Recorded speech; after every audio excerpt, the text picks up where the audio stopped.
Il y a des matins où se réveiller ne signifie pas ouvrir les yeux, mais plutôt soutenir son âme. C'est un moment où le corps se meut, pourtant tout à l'intérieur demeure immobile. Peut-être est-ce ainsi que vous êtes arrivé aujourd'hui, l'esprit encombré de soucis financiers, le cœur fatigué de tant demander et la foi un peu ébranlée. Ce n'est pas un hasard si vous êtes ici. Ce message a été préparé avec tendresse et vérité pour quelqu'un qui ne sait plus comment continuer à prier pour ses finances. En effet, certaines prières semblent rester sans réponse et parfois, ce qui fait le plus mal n'est pas le manque d'argent, mais le sentiment que Dieu garde le silence. Peut-être avez-vous fait des calculs en silence, des comptes de ce qui rentre, de ce qui manque, de ce qui ne suffit plus. Vous avez fait ces comptes avec un crayon et des larmes, des calculs à voix basse quand personne ne vous écoute, des calculs qui se terminent en questions angoissantes. Où est la providence de Dieu? Combien de temps dois-je encore attendre? Qu'est-ce que je fais de mal? Si ces questions vous assaillent aujourd'hui, si ce vide résonne fort dans votre poitrine, alors restez, car vous n'êtes pas seul. Restez, car il y a des réponses qui ne se trouvent pas dans les chiffres, mais dans le royaume. Aujourd'hui, le Saint-Esprit vous rappelle une chose qui n'est pas nouvelle, mais plutôt oubliée. Une clé ancienne, un principe spirituel qui n'a pas perdu son pouvoir. Cherchez d'abord le royaume de Dieu et sa justice, et toutes ces choses vous seront données par surcroît. Matthieu 6, 33. Ce verset n'est pas qu'une belle phrase à afficher sur un mur. Ce n'est pas un talisman spirituel ni une promesse automatique qui s'activerait par la répétition. Ce verset est une direction, une carte, un appel profond à réorganiser votre être intérieur. Il vous invite à placer Dieu là où il aurait toujours dû être, en première ligne, en premier. Peut-être ne vous a-t-on jamais dit qu'il existe un ordre dans le ciel, une séquence dans le royaume. D'abord Dieu, puis tout le reste. Peut-être avez-vous grandi en croyant que la providence s'obtient par l'effort, la lutte et un dur labeur. Et oui, parfois c'est aussi ainsi que cela arrive. Mais aujourd'hui, Dieu souhaite vous montrer un chemin plus élevé. Avant de commencer votre journée, avant de vérifier votre compte en banque, avant de vous soucier de ce que vous n'avez pas, Dieu veut occuper la première place. Dans votre agenda, dans votre cœur, et oui, aussi dans vos finances. Ceci n'est pas une vidéo sur l'argent. C'est un appel à réveiller votre foi. Non pas pour que vous receviez plus, mais pour que vous vous souveniez de qui est votre véritable source. Non pas pour que vous répétiez des prières avec peur, mais pour que vous viviez avec confiance. Ici, nous n'allons pas parler de raccourcis magiques ni de formules spirituelles pour s'enrichir. Nous allons parler de principes éternels, de vérités qui libèrent, d'une vie où l'anxiété financière n'a plus le dernier mot, car il y a un Dieu qui l'a. Restez, respirez profondément. Ce n'est pas un jour ordinaire, c'est un jour de réalignement. C'est un jour pour revenir au commencement et mettre Dieu véritablement au centre. Parce que lorsque Dieu est premier, tout le reste trouve sa place. Il arrive que nous prions tellement que nous ne sachions plus si nous parlons à Dieu ou si nous répétons une angoisse. Car il y a une angoisse qui se déguise en foi. Il y a ceux qui prient pour la providence, mais qui ne trouvent pas le repos. Ils demandent de l'aide, mais ne lâchent pas le contrôle. Ils se mettent à genoux, mais à l'intérieur d'eux, la peur parle encore plus fort. Et peut-être êtes-vous arrivé à ce point où prier ne vous apporte plus de soulagement, où, après chaque « Amen », vous ressentez plus de pression que de paix. Lorsque cela se produit, quelque chose s'est brisé à la racine de votre quête. Parce que prier sans faire confiance, c'est comme parler sans écouter. C'est comme ouvrir la porte de l'âme, mais laisser les fenêtres fermées. Il y a ceux qui plient les genoux, mais ne plient pas leur orgueil. Il y a ceux qui mentionnent Dieu, mais qui consultent d'abord la peur. Et si c'est la peur qui prend les décisions, alors ce n'est pas la foi qui vous anime, c'est l'anxiété. Matthieu 6, 33 ne parle pas de prier plus fort. Il ne s'agit pas de répéter des promesses comme des mantras vides. Il ne dit pas que la solution est de crier plus haut ou de répéter 1000 fois le nom de Dieu. Ce verset parle de quelque chose de beaucoup plus profond. Il parle d'un choix. Il parle d'un cœur qui, même au milieu de la pénurie, choisit de placer Dieu en premier. Il parle d'une vie où le royaume de Dieu n'est pas un concept lointain, mais une priorité quotidienne. Car le véritable miracle n'est pas de recevoir de l'argent. Le véritable miracle est de retrouver la paix. C'est de sentir, même si vous ne voyez pas encore la réponse, que vous n'êtes pas seul. C'est de fermer les yeux et de savoir que Dieu ne vous a pas lâché. C'est de vous réveiller et de vous souvenir que même si tout venait à manquer, si vous ne manquez pas de Dieu, l'essentiel est là. Il est votre providence avant le pain. Il est votre refuge avant le loyer. Il est votre soutien, même dans le silence. Peut-être avez-vous besoin de faire une prière différente aujourd'hui. Non pas pour demander plus, mais pour avoir plus confiance. Non pas pour émouvoir le ciel avec des mots, mais pour orienter votre cœur vers le ciel. Peut-être que votre prière pourrait être celle-ci. Seigneur, apprends-moi à te chercher plus que je ne cherche ce dont j'ai besoin de toi. Apprends-moi à me reposer sur l'invisible, à marcher par la foi, non par les chiffres, à me rappeler que je ne suis pas un enfant du système, mais un enfant du roi. Parce que lorsque cette prière naît de la vérité, l'âme commence à guérir. Même si rien n'a changé à l'extérieur, tout commence à changer à l'intérieur. Et cela, c'est déjà une providence. Le manque d'argent n'est pas toujours le vrai problème. Parfois, le problème est plus profond, plus silencieux, plus caché. C'est une racine qui pousse dans l'âme et qui désorganise tout autour. Cette racine s'appelle le désalignement spirituel. C'est quand Dieu cesse d'être le centre et devient une ressource d'urgence. C'est quand nous cherchons des réponses, mais pas le donateur. C'est quand nous voulons la providence, mais pas la direction. L'anxiété financière ne naît pas toujours de la pénurie. Souvent, elle naît du désordre. Et ce désordre ne commence pas sur le compte bancaire, il commence dans le cœur. Quand l'âme perd son cap, la vie perd son équilibre. Et quand les priorités spirituelles sont déréglées, tout le reste commence à vaciller. Les décisions deviennent impulsives, le travail devient une corvée, la foi devient une obligation. Jésus n'a pas dit « fais plus d'efforts et tout viendra ». Il n'a pas dit non plus « préoccupe-toi d'abord des choses matérielles ». Il a été clair, il a été direct. Il a dit « cherchez d'abord le royaume de Dieu et sa justice ». Le mot « d'abord » change tout. Parce que l'ordre dans le royaume n'est pas un caprice, c'est un principe protecteur. En plaçant Dieu en premier, vous ne lui faites pas une faveur. Vous guérissez votre structure intérieure. Vous rendez à l'âme sa conception originelle. Certains pensent avoir besoin de plus d'argent ce matin, mais ce dont ils ont réellement besoin, c'est du pourvoyeur.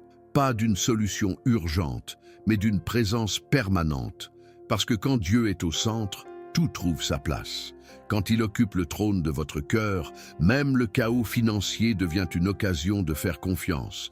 Quand il est premier, le reste cesse de gouverner vos émotions. Ce matin, peut-être n'avez-vous pas besoin de faire plus de calculs. Peut-être avez-vous besoin de faire le silence. Non pas pour vous résigner, mais pour vous réorganiser. Car l'ordre de vos priorités révèle l'état de votre foi.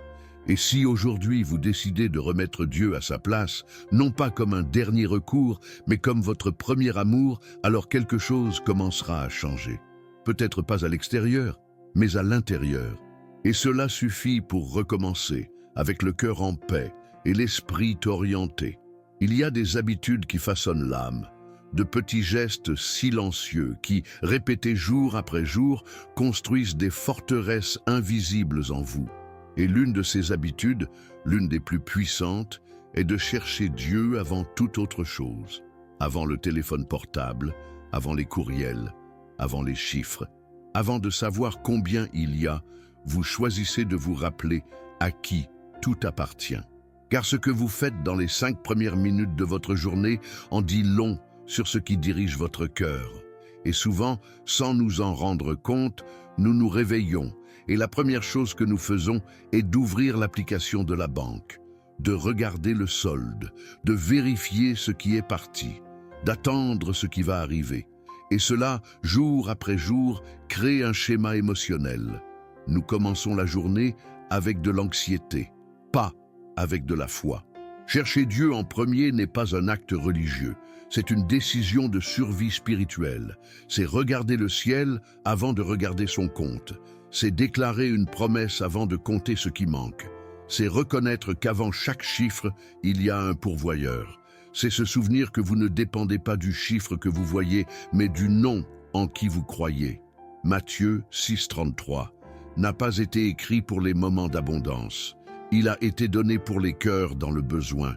Les cœurs qui tremblent face au loyer, qui portent des dettes, qui ne savent pas s'ils s'en sortiront. Pour ces cœurs comme le vôtre aujourd'hui, cette parole arrive comme une invitation. Ne commencez pas votre journée par l'inquiétude. Commencez-la par la présence. Peut-être pourriez-vous essayer quelque chose de simple. Chaque matin, avant toute autre chose, prenez une feuille de papier et écrivez 3 besoins. Juste 3. Non pas pour vous y obséder, mais pour être honnête avec vous-même. Ensuite, à côté de chaque besoin, écrivez une vérité de Dieu concernant la providence. Une promesse, une parole, quelque chose qui vous rappelle que vous n'êtes pas seul, que vous n'êtes pas sans réponse. Quand vous faites cela, quelque chose se met en ordre dans l'âme. L'esprit s'apaise, le cœur s'adoucit, car l'âme se stabilise quand l'esprit prend le contrôle. Et alors, quand vous regardez les chiffres, vous ne le faites plus avec peur. Vous le faites avec confiance, avec la certitude que votre vie n'est pas régie par des chiffres, mais par des promesses éternelles. Il y a un chemin différent, un rythme différent. Et il commence quand vous choisissez l'invisible plutôt que l'immédiat, quand vous décidez que Dieu ne sera pas votre dernier recours, mais votre premier refuge. Ce choix, fait en silence chaque matin, est une graine. Une graine qui, avec le temps, portera du fruit. Et ce fruit s'appelle la paix. Il y a un épuisement qui ne se voit pas sur le visage, mais qui pèse sur l'âme. C'est la lassitude de celui qui se bat depuis longtemps contre la pénurie et qui a le sentiment que peu importe le nombre d'heures travaillées, ce n'est jamais suffisant. C'est ce soupir profond qui sort lorsque vous éteignez la lumière et que vous vous demandez si un jour vous vous reposerez vraiment. Non pas de travailler, mais de vous inquiéter. Car la fatigue physique se soulage avec le sommeil, mais la fatigue du cœur a besoin d'autre chose. Nous vivons dans un monde qui nous enseigne que la solution est de faire plus, de courir plus, de produire plus. Et oui, le travail est précieux, mais il n'est pas toujours la clé qui ouvre la providence. Il y a des moments où la porte ne s'ouvre pas avec plus d'efforts, mais avec plus de lâcher-prise. Et ce lâcher-prise n'est pas une défaite. C'est la décision consciente d'arrêter de porter seul un fardeau qui n'a jamais été le vôtre.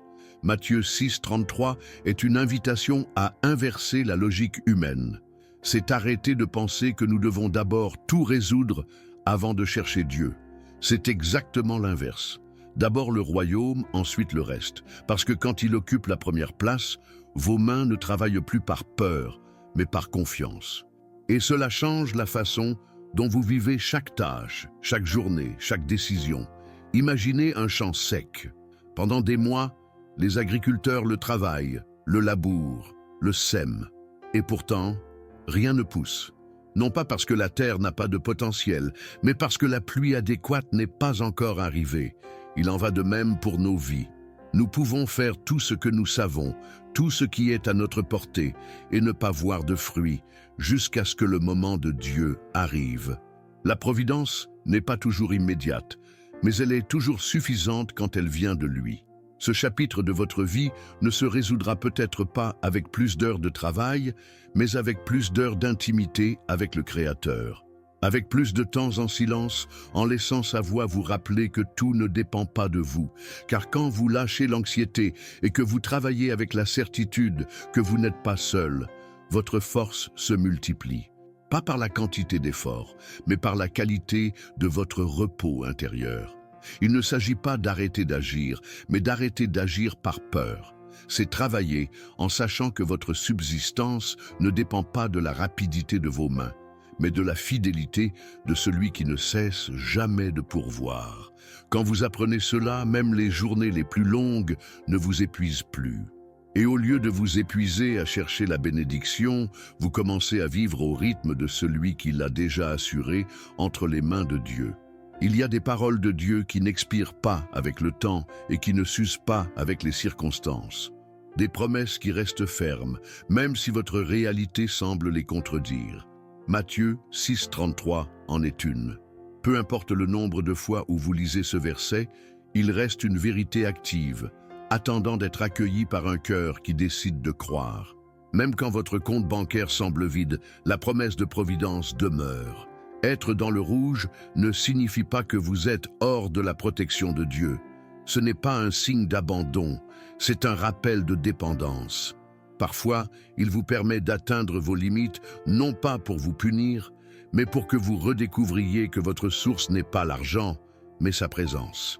Quand les ressources visibles disparaissent, l'invisible devient plus évident.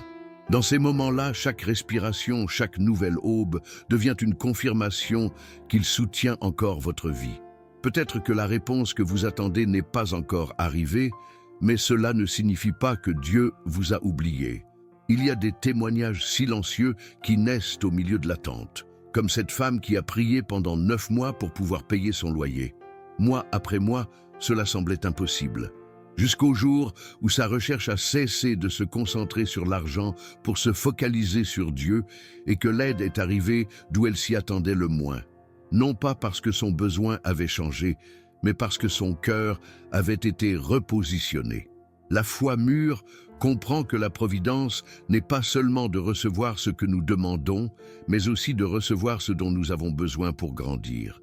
Et parfois, ce dont nous avons le plus besoin n'est pas la solution immédiate, mais le caractère qui se forme dans l'attente. C'est pourquoi, lorsque les chiffres sur votre compte semblent crier la pénurie, laissez votre bouche déclarer l'abondance par la foi. Aujourd'hui, je choisis le donateur plus que l'argent, car cette promesse ne dépend pas de l'économie mondiale ni de vos revenus actuels. Elle dépend d'un Dieu qui tient toujours ses promesses. Et tant que sa parole reste vivante, ce qui est le cas, votre providence le sera aussi. Même si les chiffres disent le contraire, souvenez-vous, le ciel n'a pas de déficit. Il y a des prières qui, bien que pieuses en apparence, naissent d'un mauvais endroit. Des prières qui ne proviennent pas de la confiance, mais d'un désespoir déguisé. Quand nous parlons à Dieu comme s'il s'agissait d'une transaction, nous lui disons « Si tu me donnes ceci, je ferai cela ». Et même si nous le faisons avec sincérité, cette attitude révèle que nous n'avons pas compris l'essence du royaume. Le royaume de Dieu ne fonctionne pas comme un marché où nous échangeons des actions contre des bénédictions. Ce n'est pas une table de négociation. C'est un endroit où nous nous présentons tels que nous sommes, les mains vides et le cœur ouvert, où nous cherchons Dieu, non pas pour ce qu'il peut nous donner, mais pour qui il est. Quand notre dialogue avec le ciel est basé sur la peur de perdre, nous déclarons que nous faisons plus confiance à ce que nous avons qu'à celui qui le fournit. Négocier par peur ferme la porte à la paix et ouvre la porte à l'anxiété, car alors tout devient un contrat fragile. Si nous ne recevons pas ce que nous demandons, nous pensons que quelque chose a mal tourné, que nous n'avons pas assez prié, que Dieu ne nous a pas écoutés. Et ainsi, sans nous en rendre compte, nous échangeons l'adoration contre la transaction. Mais la vraie foi ne repose pas sur un échange, mais sur un abandon. Peut-être que Dieu n'a pas encore multiplié vos pains, car il veut d'abord multiplier votre dépendance envers lui. Peut-être que cette réponse financière n'est pas encore arrivée, car il est en train de former en vous une confiance que l'argent ne peut pas acheter. Il sait qu'une bénédiction reçue trop tôt peut se transformer en idole. C'est pourquoi, parfois, il retarde la réponse pour s'assurer que lorsqu'elle arrivera, votre cœur sera toujours aligné avec sa volonté. La liberté spirituelle commence quand nous cherchons Dieu au-dessus de tout résultat, quand nous cessons de conditionner notre fidélité à ce qu'il nous donne, quand nous prions en disant « Seigneur, même si ce que j'attends n'arrive pas, je continue de te chercher. Même si les chiffres ne changent pas, ma confiance ne change pas. » Et dans cet état d'abandon total, la providence cesse d'être le centre, car le centre redevient Dieu. Et là, sans que vous la poursuiviez, la paix commence à trouver sa place dans votre vie. Lorsque les réponses tardent, notre esprit a tendance à interpréter le silence comme un retard. Nous pensons que quelque chose s'est arrêté dans le ciel, que la bénédiction est retenue, que Dieu a oublié le temps que nous avons passé à attendre. Mais dans la logique du royaume, il n'y a pas de retard, il y a des processus d'alignement. Ce que nous appelons l'attente est souvent le temps exact dont notre âme a besoin pour être prête à recevoir. Chercher d'abord le royaume n'est pas seulement une phrase inspirante, c'est un acte d'ajustement intérieur. C'est permettre que nos désirs, nos habitudes et nos décisions s'ajustent à la volonté de Dieu. Et cet ordre, bien qu'invisible, transforme le terrain où la providence va arriver. Car il ne s'agit pas seulement de ce que Dieu veut vous donner, mais de ce qu'il veut former en vous pour que vous puissiez le gérer avec sagesse. Parfois, nous demandons quelque chose que nous ne sommes pas encore en mesure de gérer, non pas parce que nous sommes incapables, mais parce que nous avons besoin d'une force intérieure qui ne se développe que dans l'attente. L'alignement est ce processus silencieux par lequel Dieu enlève ce qui gêne, renforce ce qui est faible et clarifie ce qui était confus. C'est comme redresser un chemin avant qu'un poids plus lourd n'y passe. Matthieu 6, 33 est plus qu'un simple réconfort. C'est une stratégie spirituelle, un principe qui promet non seulement de nous donner ce qui nous manque, mais qui nous prépare à le gérer avec sagesse. Quand il est premier, les autres choses ne nous gouvernent plus. Quand il occupe la place centrale, les bénédictions cessent d'être des fardeaux et deviennent des outils de notre destinée. Cette vérité, bien qu'oubliée, est libératrice. Dieu n'est pas en retard. Il est au moment parfait. Il ne s'est pas écarté de son plan et n'a pas non plus lâché votre vie de ses mains. La situation peut sembler bloquée, mais dans le monde invisible, il y a du mouvement. Rien ne change peut-être à vos yeux, mais à l'intérieur de vous, l'alignement qui soutiendra ce qui arrive est déjà en cours. C'est pourquoi aujourd'hui est un jour pour déclarer en pleine conscience « Je décide de mettre Dieu là où il aurait toujours dû être, en premier. » Pas comme une phrase répétée, mais comme une décision ferme, car en cette première place, il aligne, ordonne et prépare tout le reste. Et quand le reste arrivera, vous saurez que ce n'était pas un retard, mais une préparation. Matthieu 6, 33 n'est pas un verset décoratif à accrocher au mur ou à souligner dans une Bible que l'on ouvre rarement. C'est une carte spirituelle, un ordre qui définit la vie de ceux qui décident de vivre sous le gouvernement de Dieu.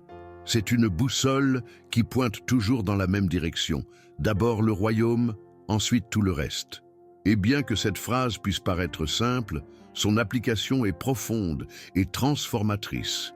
Dieu n'a jamais promis la richesse comme but final. Ce qu'il a promis, c'est une providence suffisante pour chaque jour, la nourriture pour le corps et la paix pour le cœur. Le problème est que nous courons souvent après le visible en oubliant que l'invisible soutient tout. Et c'est là que nous nous perdons dans les inquiétudes, les calculs et les angoisses qui épuisent l'âme. Mais aujourd'hui, on vous a rappelé qu'il y a un ordre dans le royaume. Et cet ordre commence par le placer au centre. Il ne s'agit pas d'ignorer les besoins réels. Il s'agit de regarder d'abord le pourvoyeur avant la providence. De ne pas laisser les factures, les dettes ou les chiffres dicter votre paix, car la paix ne naît pas de la stabilité économique, mais de la sécurité spirituelle. Quand vous savez que votre vie est soutenue par celui qui a créé le ciel et la terre, chaque défi devient une opportunité de faire plus confiance. Laissez cette vérité vous accompagner non seulement en ce moment, mais dans chaque décision que vous prendrez. Au réveil, souvenez-vous, d'abord Dieu. Face à un problème, d'abord Dieu. En recevant une bénédiction, d'abord Dieu.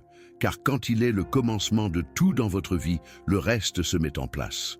Pas toujours de la manière que vous attendez, mais toujours de la manière dont vous avez besoin. Aujourd'hui, vous pouvez marcher avec la certitude que votre besoin n'est pas votre maître.